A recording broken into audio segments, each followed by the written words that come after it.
The Legend of Zelda is known for its beautiful landscapes. These landscapes have altered the way we define waifu. Waifu, baby boo. These baddies come in all shapes and sizes, but one shall rule them all in Jesus' eyes. And here's what? Today I'll be giving the definitive, non-biased, and absolutely flawless verdict of who is the greatest baddie in The Legend of Splenda.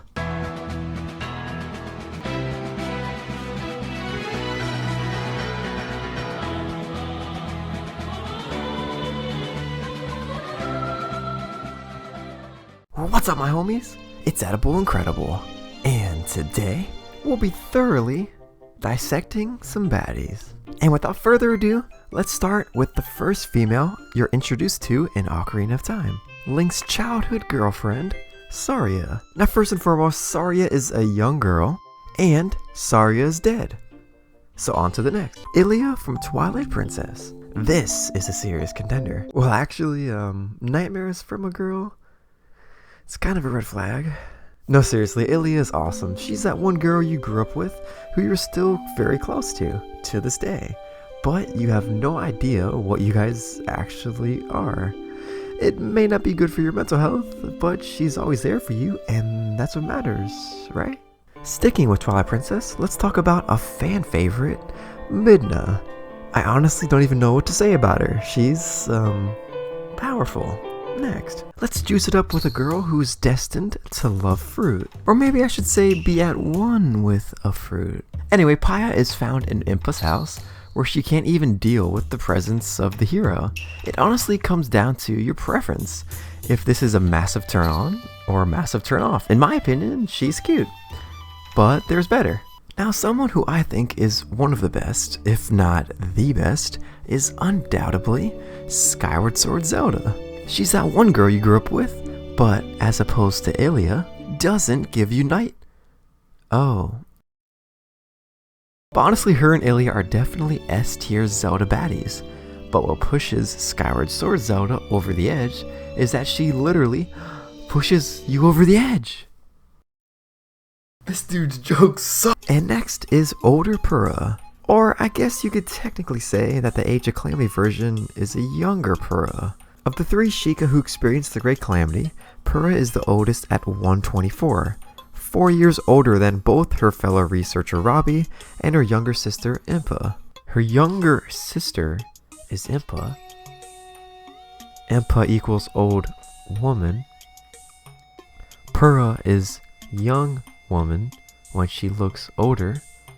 So Purah is 24 as quote-unquote older Purah. When you have to think this much, move on to the next. Okay, so speaking of them, let's now dissect the younger Impa, who is at least legitimately the younger version and actually ages normally. But the real question for her sake is knowing that she lives to at least 120, which might be double our lifespan. Are you willing to accept that she'll roughly live half her life without you? And you probably won't be able to see your granddaughter, who's just so happened to be earlier on this list, but a little later in Impa's life, Paya is listed as being 18 to 20 years old in Breath of the Wild, which would mean her grandmother, Impa, would have been around 100 when she was born, which would mean you have to live to around 100 as well, unless you're dating a cougar or, whatever floats your boat, bro. At least with Purah, you'll rest in peace knowing you won't miss out on anything, colossal. Okay.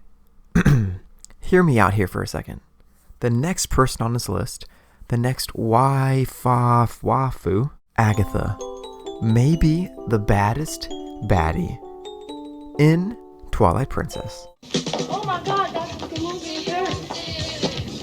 How you feel? I feel bad. Oh, take this crawfish good medicine. I feel good. Seafood City is a very pretty town of Ron and St. Bernard. That's Seafood City, 1826. 6 Broad. Good old Urbosa, mother figure to Zelda, and queen waifu to a lot of fans. To put it frankly, she's a badass. Someone you can thoroughly trust on the battlefield, and thoroughly trust with your kids. classifying her as a stage 1 MILF. If this is for you, I have nothing against it. It's just not my cup of tea. I'm too much of a frightened little boy to handle. Sticking with Breath of the Wild, next, the Princess of Hyrule, the Princess of Destiny, the Princess of Frogs. Princess Zelda. We all know how colossal her personality is, but what we don't know is how large of a role she'll play in Tears of the Kingdom. As is, she is already one of the most fleshed out baddies we've ever seen. For once, a Legend of Zelda game was actually centered around Zelda, which really heightened her growth as a character. Before I label her as the queen of all baddies, I want to see how things play out with the sequel. See the full scope of her personality before forming an opinion. Okay, next, and this is the end of the video, a character that doesn't need a sequel and tops my list as the undisputed perfect baddie. Her name? Now, if you are going by looks alone, which is definitely the way to find your soulmate, Twilight Princess Zelda would probably take the cake. She is bad, but so is her personality. And next, onto Majora's Mask. One of my favorite details about Majora's Mask is the characters that realize the world is about to end. Their tragic dialogue is what makes this world so believable. Then compared to being in a world where nobody knows it's on the cusp of tragedy. When Cremia hugs Link following the side quest, she does so wholeheartedly, knowing it'll be the final time that she'll embrace someone aside from her little sister. She seems so human with her own personal endeavors. That's what makes her side quest so cool. Her family struggles can feel relatable. She tries to keep her little sister as naive as possible. Complete ignorance is bliss after all. It's tragic, it's sad, it's what gives this baddie layers.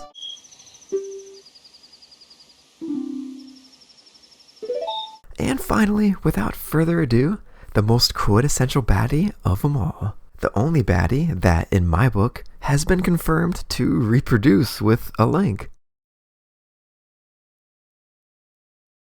Malon. I'm sure some of you saw this coming, but come on. She is great, she's cute, she's kind, and she's part of the reason why the Twilight Princess lore is what it is. The hero time is of course an ancestor to Twilight Link, and Ordon Village, being a ranch town, is an indicator that the hero of time chose Malon. So as you can see, this video was all over the place. The baddies I listed and talked about were in no particular order, but in conclusion, I would say Skyward Sword Zelda, Ilia, Cremia, and Malon top them all. And Breath of the Wild Zelda as a placeholder for now, at the gates of entering baddie status. But damn, there be way too many baddies. At this particular moment, I would barely side with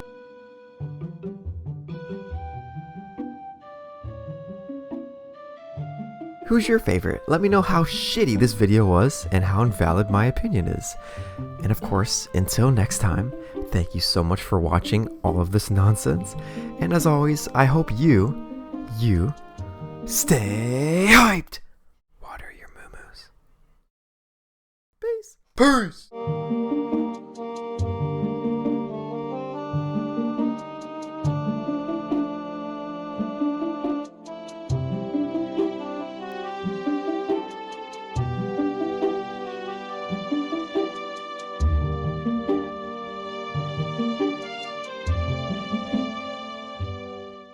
Bada bada boom, bada bada boom.